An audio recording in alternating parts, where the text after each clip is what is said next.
It's really all design is. So to me, it's really simple. We don't build without thinking. We understand that we're not crafting for ourselves. There's lots of designers wandering the territory of building the things that they would love to build, or the things that they would love to play. But we're building for our player, and you may not be your player. You start by establishing a problem. You're trying to figure out something that you're trying to solve. And once you've got that, you build a blueprint. And then try to execute on that blueprint. Your problem, how to engage your player. That is the sole and only problem of game design. For the most part.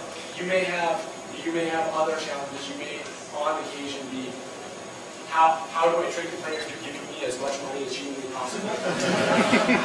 But I'm just going to say that the sole and only problem with game design is how do I engage my player? And so, now with that, I mean, the heart of game design really is just simply creation with purpose. Alright, so thank you guys.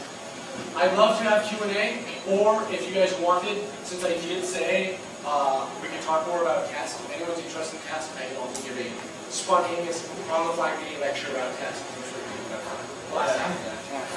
You guys want one? Alright, fine. Okay, jacket's off. And this is truly on the fly, so I have no idea how this is going to work. But alright, so very often for small game firms or for beginning designers, I see this reluctance to test. It's almost a aversion to test. They begin testing way too late.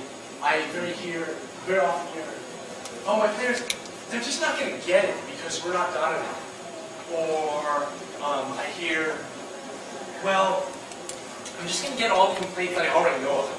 And by the way, if you ever say that, you're totally wrong and should rethink your career. And then I get people who have a million other excuses, but maybe are just shy. Right? For a lot of us, turning our games over to playtest is a lot like playing a song or reading a manuscript to other people. Right? This is your soul out there, and they're almost certainly going to trample all over. So we have to get past it. The first thing I can draw with you guys is to let you know that it is literally never too early to play this. As soon as you have blocks moving on the screen, or even often before that, for me, I will program my up a set of cards to mimic my game, or even grab people in the room. You have no idea how many times I've walked through a scenario, a level design with people. I have one person play the camera, one person play the player, and other people, and you just walk through the experience, and you learn a ton, right? You can figure out most of those bad camera angle moments. You can figure out where you want to place your cinematic shots by doing nothing but standing up in a room and trying to imagine. If you really have to, duct tape out where the room is within the big space you're in. But all of these things provide us with very valuable data. The reason that going to playtest early, well, there's a lot of reasons that going to playtest early is why this is valuable.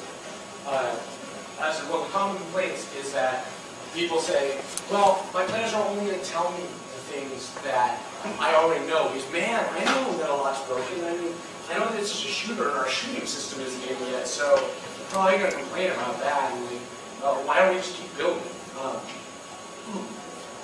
But the truth is that if that's all you're hearing, you're not doing your job as a designer. Because your job as a designer is to continuously observe, to be cognizant of everything around you. And especially in today's modern world, where things are thrown at us continuously, and we often can go back and reference everything that is in front of us at any time. We miss a lot. For example, all of you guys, close your eyes. I'm still seeing eyes up. Close your eyes. Alright, let's see one or two more. Alright, we're good. So, no, I see one right there. Eyes.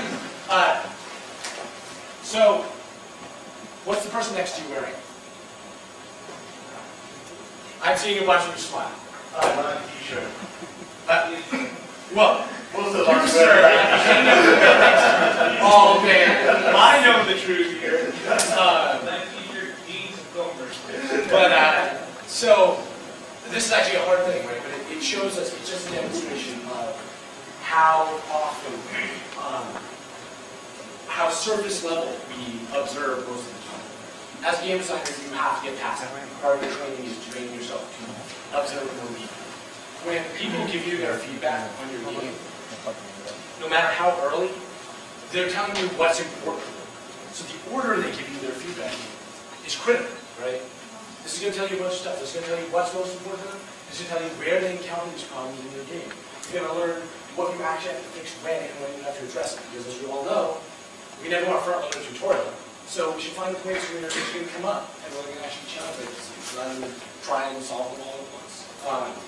Also, playtesting early gives you a wonderful set of data points to adjust from, right? Because yes, you know these things are wrong, but if you actually have the data, if you have the metrics on this sort of thing, what it's really going to tell you is, was your next decision right? Did you do something that made people feel better about these things? So it's going to tell you your next playtest. The first playtest that you're going to get actually really valuable data on can come early. So playtest early. When playtesting, the key things to watch for are anytime that somebody exclaims, anytime that someone groans or has a scream drawn from their soul, you would either be something extremely right or extremely wrong.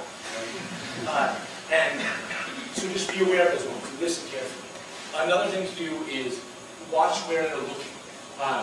You can learn a lot by just seeing what the player is spending most of their time staring at. This one's a hard one to do, but for a lot of us, getting a cheap video camera and setting up in their playtest room, not too difficult.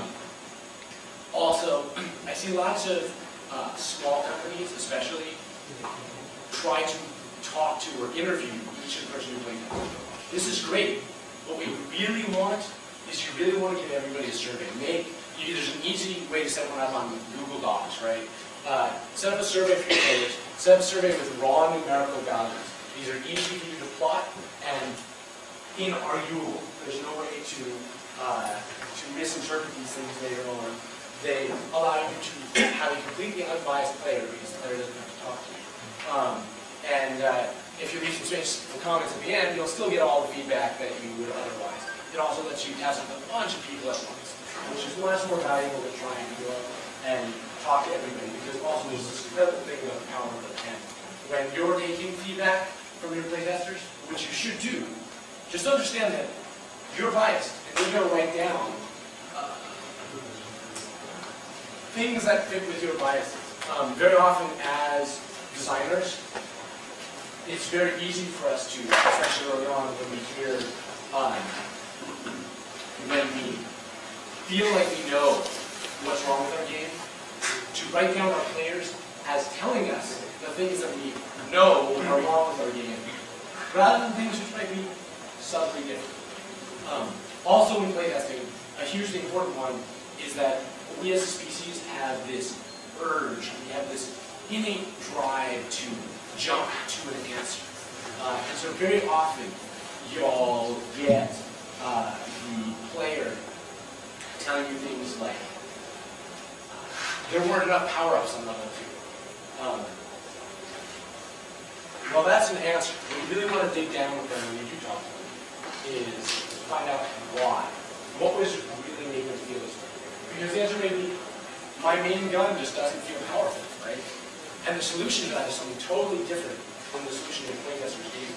Your playtesters will give you really good feedback, but will often give you very bad solutions. Your job as a designer, the reason that your playtesters aren't designers, is because you're trying to come up with solutions to their problems. They will help you uncover problems, not solutions. Let's see, what else will we go over about playtesting itself? Do you play your games often, and how do you play them? So we're going to get to that point because my overarching mental structure for this is how we playtest, and then we're going to get to who we playtest with, next, because this is